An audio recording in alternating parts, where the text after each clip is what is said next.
အင်္ဂုတ္တရနိကေ18-3 ဥပဒကဝတ်ကိုဂိဟိတုတ်ထိုအခါအနာတပိန်တထေးသည်900များလောက်သောဥပဒကတို့ဖြင့်ခြံရံလျက်မြတ်စွာဘုရားထံသို့ချဉ်းကပ်၍ရှိခိုးပြီးလျှင်တခုသောနေရာ၌ထိုင်နေ၏ထိုအခါမြတ်စွာဘုရားသည်အရှင်သာရိပုတ္တရာကိုမိန့်တော်မူ၏သာရိပုတ္တရာသိက္ခာပုဒ်5မျိုးတို့၌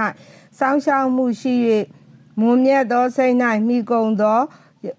ယခုဘဝ၌ချမ်းသာစွာနေရခြင်း၄ပါးတို့ကိုအလိုရှိတိုင်းမညှိုးညင်းမပင်ပန်းဘဲရသည်အဝိဖြူဝေသူတော်လူတစ်စုံတစ်ယောက်ကိုတိကုံရာဤထိုသူသည်ပြောကြားလိုခဲ့သောငါသည်ငရဲ၌ဖြစ်မှုတိရစ္ဆာန်တို့၌ဖြစ်မှုပြိတ္တာဘုံ၌ဖြစ်မှုအပေဒုက္ခတိသို့ပျက်စီး၍ကြားရောက်မှုကုံဆုံးပြီးငါသည်သောတာပန်ဖြစ်၏ပျက်စီး၍ကြားရောက်ခြင်းသဘောမရှိဂတိမြဲ၏အထက်မဲ့ဖို့သာလျှင်လဲလျောင်းရာရှိသည်ဟုမိမိသည်ပင်လျှင်မိမိကို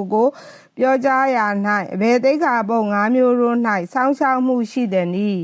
သာရိပုတ္တရာဤသာသနာတော်၌အရိယာတပည့်သည်သူအသက်ကိုတတ်ခြင်းမှရှောင်ကျင်၏မပေးသည်ကိုယူခြင်းမှရှောင်ကျင်၏ကာမဂုဏ်တို့မှမှားယွင်းစွာကျင့်ခြင်းမှရှောင်ကျင်၏မဟုတ်မမှန်ပြောခြင်းမှရှောင်ကျင်၏မေးလျော့ခြင်းအကြောင်းဖြစ်သောတေအရက်ကိုတောက်ခြင်းမှရှောင်ခြင်း၏ဤသိက္ခာပုဒ်5ပါးတို့၌စောင့်ရှောက်မှုရှိ၏အဘယ်လွန်မြတ်သောစိတ်၌မိကုန်သောယခုဘဝ၌ချမ်းသာသောနေရခြင်း၄မျိုးတို့ကိုအလိုရှိတိုင်းမညှိုးညင်းမပင်ပန်းဘဲရသည်နည်းသာရိပုတ္တရာဤသာသနာတော်၌အရိယာတပည့်သည်မြတ်စွာဘုရား၌သက်ဝင်ယုံကြည်ခြင်းနှင့်ပြည့်စုံ၏ဤသည်ကထိုအရိယာတပည့်အားမစင်ကြယ်သောစိတ်ကိုစင်ကြယ်စေရန်မဖြူစင်သောစိတ်ကိုဖြူစင်စေရန်မွန်မြတ်သောစိတ်၌မိသော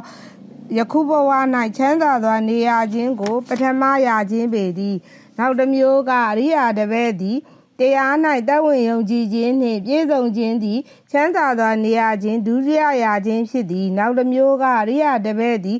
တန်ခါ၌သက်ဝင်ယုံကြည်ခြင်းနှင့်ပြည့်စုံခြင်းသည်တတိယရာခြင်းပင်သည်နောက်တစ်မျိုးကမကျိုးမပေါက်မပြောက်ကြားကုန်သောတဏှာကျွန်အဖြစ်မှလွတ်ကုန်သောပညာရှိတို့ချီးမွမ်းအပ်ကုန်သောအရိယာတပည့်တို့နှစ်သက်အပ်ကုန်သောသီလတို့နှင့်ပြည့်စုံကုန်ခြင်းသည်ဤသည်တို့ကယခုဘဝ၌ချမ်းသာသောနေရခြင်းကိုစတုထရခြင်းပင်သည်ဤလွန်မြတ်သောစိတ်ကိုမိကုန်သောယခုဘဝ၌ချမ်းသာသောနေရခြင်း၄မျိုးတို့ကိုအလိုရှိတိုင်းမညှိုးညင်းမပင်ပန်းဘဲရ၏ထိုဝိဖြူဝိသူတော်တစ်စုံတစ်ယောက်ကိုတိကုံရာ၏ထိုသူသည်ပြောကြားလိုခဲ့သောငါသည်ငရဲတိရစ္ဆာန်ပြိတ္တာအပေဒုက္ခတိသို့ကြားရောက်မှုကုံဆုံးပြီးငါသည်သောတာပန်ဖြစ်၏ပျက်စီး၍ကြားရောက်ခြင်းသဘောမရှိဂတိမြဲ၏အထက်မဲ့ဖို့သာလျှင်လဲလျောင်းရာရှိ၏ဟုမိမိသည်ပင်မိမိကိုပြောကြားရ၏ဟုမိန့်တော်မူ၏ပညာရှိသည်ငရဲတို့၌ဘေးကိုမြင်၍5ပါးသီလကိုစောင့်တည်၍မကောင်းမှုကိုရှောင်ကျင်၏မြတ်စွာဘုရားကိုဖန်တလဲလဲအောက်မေ့ကုန်၏တရားတော်ကိုလည်းဖန်တလဲလဲကြံစီရ၏မြမစိုးတရား၄ပါးနှင့်ရှင်သောစိတ်ကိုမြမဘုံအကျိုးငါပွားများ၏လူပွဲဝတ္ထုထင်ရှားရှိလက်သောသူတော်ကောင်းတို့၌ရှေးဥစွာပေးလူအပ်သောလူသည်ပြန်ပြော၏ကိလေသာမြူကင်းသောလေယာမြေကောင်းတစ်ခွေဖြစ်သောယဟန္တာပုဂ္ဂိုလ်၌ပေးလူအပ်သောအလှတို့သည်ပြန်ပြော၏လူမိုက်တို့သည်ကဤသာသနာတော်အပ၌အလှကိုပေးလူကုန်၏သူတော်ကောင်းကိုမစည်းကပ်ကုန်အကျဉ်သူတို့သည်ကပညာရှိသူတော်ကောင်းတို့ကိုမိဝဲစည်းကပ်ကုန်၏ထိုသူတို့၏တရားသည်ကမြတ်စွာဘုရား၌